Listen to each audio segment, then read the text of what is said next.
Bonjour à tous et bienvenue sur RTI 1. Vous suivez le flash d'information. Un flash d'information qu'on démarre justement avec la révision de listes électorales qui a démarré samedi dernier. L'opération va durer 3 semaines.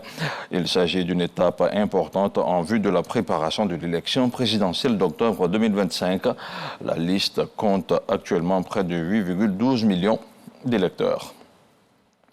Abidjan a abrité en début de mois la conférence régionale sur la propriété intellectuelle à l'attention des jeunes entrepreneurs et créateurs, une initiative de l'Office mondial de la propriété intellectuelle à travers l'Office ivoirien de la propriété intellectuelle OIP. La rencontre visait à amener ces jeunes créateurs et start-upers à être beaucoup plus compétitifs sur le plan économique à travers une meilleure compréhension du système de la propriété intellectuelle. On regarde le reportage de Walter Amadou Ouattara. Des jeunes entrepreneurs et créateurs instruits sur le système de la propriété intellectuelle, domaine qui comporte l'ensemble des droits exclusifs sur les créations intellectuelles. La conférence régionale sur la propriété intellectuelle à l'attention des jeunes s'est voulue 3 jours durant un espace d'expression, de partage d'idées et d'innovation afin d'amener les jeunes start-upers à être plus compétitifs économiquement à travers une meilleure compréhension des opportunités du système de la propriété intellectuelle. La propriété intellectuelle, on sait que c'est un vecteur important, très important de développement des pays. On a vu ce qui s'est passé dans les pays d'Asie. Le développement de l'Afrique va passer aussi très fortement par la protection de cette connaissance, de ce savoir-là. On va faire la protection. C'est très important parce que même notre employés, il faut prendre notre formulaire et y vendre ça. Ce rendez-vous, une initiative de l'Office mondial de la propriété intellectuelle à travers l'Office ivoirien de la propriété intellectuelle, OIPI. Les experts venus de différents pays à travers l'Afrique et même au-delà vont échanger avec la jeunesse africaine de 45 pays pour leur présenter les opportunités du système de la propriété intellectuelle. Ça veut dire quoi concrètement? Quand vous avez une idée, quelle est la procédure pour la protéger? Quelle est la meilleure façon de la protéger? Une fois que vous avez protégé votre idée, comment il faut la valoriser?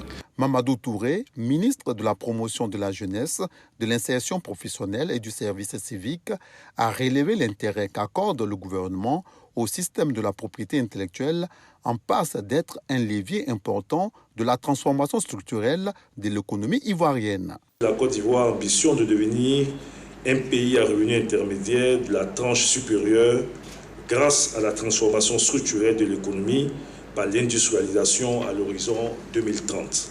Pour preuve, je citerai l'intérêt grandissant accordé à la labellisation des produits emblématiques, à savoir l'attiqué des lagunes, le pain baoulé et le café des montagnes de Mans. Panels et ateliers ont animé la conférence régionale africaine sur la propriété intellectuelle. On parle maintenant de santé avec plus de 1500 athlètes, en l'occurrence des marathoniens qui ont répondu à l'appel de l'ONG Help Them. C'était à l'occasion de sa journée sportive. 3 circuits de 5, 10 et 20 km sont la distance qui ont été parcourus par les marathoniens allant de Cocody à Trècheville en passant par le plateau. L'initiative avait pour objectif de contribuer à l'équilibre mental des travailleurs à travers le sport. C'était le samedi dernier en présence de la championne du monde d'athlétisme, Muriel Aouré. Dans l'actualité hors de nos frontières au Tchad, le parti des transformateurs de l'opposant Succès Masra ne prendra pas part aux élections législatives et aux élections locales qui auront lieu le 29 décembre.